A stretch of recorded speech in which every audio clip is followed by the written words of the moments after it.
નમસ્કાર દર્શક મિત્રો, હું છું પરમાર અનિશા. તમે જોઈ રહ્યા છો લોક સામના ન્યૂઝ. તો જોઈએ આજના સમાચાર. અમરેલીથી અમારા રિપોર્ટર સતીશ રાઠોડ સાથે.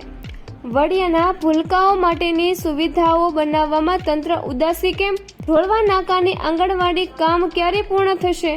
મંત્રીશ્રીએ ખાતમુહૂર્ત કર્યાના 3 વર્ષ થયા, હજુ કામ ટલે કેમ?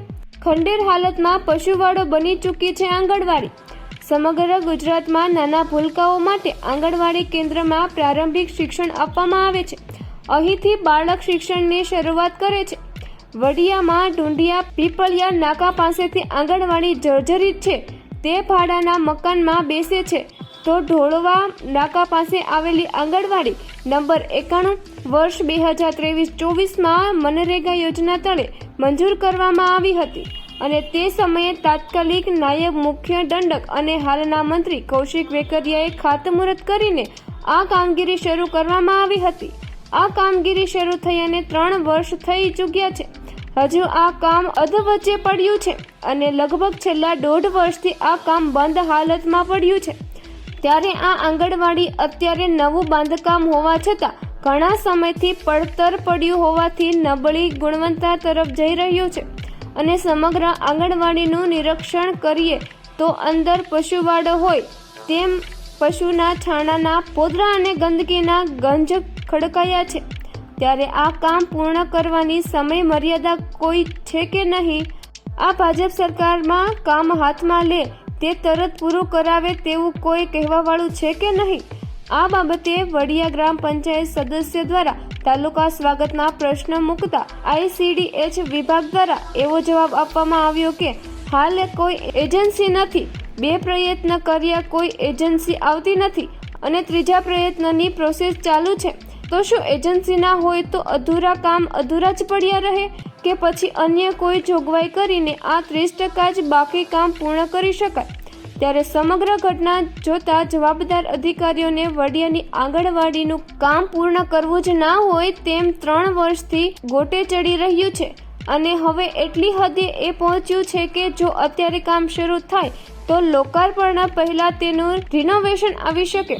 ત્યારે નબળું કામ હટાવી ઘટના નાણાં ફાળવી અન્ય કોઈ યોજના થ્રુ આ અધૂરી આંગણવાડીનું કામ પૂર્ણ કરવામાં આવે જેથી ભાડાના મકાનમાં બેસતા બાળકોને સારી સુવિધાઓ અપાવી શકાય અને એના માટે નેતાઓ અને વહીવટી તંત્રની ઈચ્છા શક્તિ હોવી જરૂરી છે.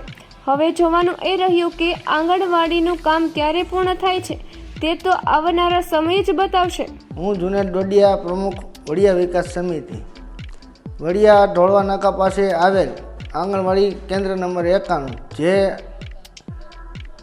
2023-24ની ગ્રાન્ટમાંથી મનરેગા ગ્રાન્ટમાંથી નવીનીકરણ માટે મંજૂર થયેલ તે હાલ છેલ્લા 3 વર્ષથી આ અધૂરું કામ મેકીને કોન્ટ્રાક્ટર ચાલ્યા ગયા છે. એની આવી સ્થિતિ છે. તમે જોઈ શકો છો કે અહીંયા છાણના પોદરાઓ, ધૂળ ધમાવો, ઉપર જોવો આ બાવાઓ થઈ ગયા છે.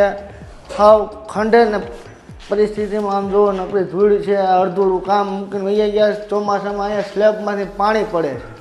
અહીંયા બાવો જામી ગયા છે. અહીંયા આવો આ જોવો આ પ્લેટ છે રસોડાની, આમાં હજી લાદી પ્લાસ્ટરનું કામ અધૂરું રાખીને ગયા છે. અહીંયા જો એમને રાખીને વહી ગયા છે. નથી પ્લાસ્ટર હરખું કર્યું, કાંઈ નહીં. જોવો આવી સ્થિતિ છે. અહીંયા જુઓ તમે પોદરા સાણ ને આ કૂતરાઓ ઢોરનો અડ્ડો બની ગઈ છે. આંગણવાડીમાં કાંઈ પૂરું કામ નથી કર્યું. છેલ્લા ઘણા વર્ષોથી અહીંના બાળકો ભાડે રૂમ રાખીને આંગણવાડીમાં બેસે છે. ત્યારે નવી આંગણવાડી મંજૂર થતી ત્યારે એમાં ઉત્સાહ હતો, તે પણ હાલ અધૂરું છે. આમાં ખૂબ કોન્ટ્રાક્ટર દ્વારા નબળી કામગીરી થઈ છે, લોલમ કામગીરી થઈ છે. કાંઈ સંપૂર્ણ રીતે સાવ ગંભીર પરિસ્થિતિમાં હાલ જોવા મળેલ છે.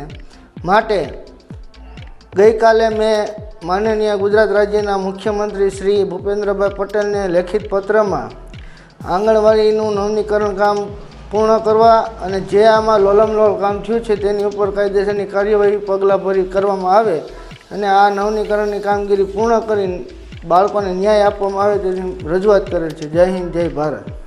તો ફરી મળીશું એક નવા સમાચાર સાથે. ત્યાં સુધી જોતા રહો લોક સામના ન્યૂઝ.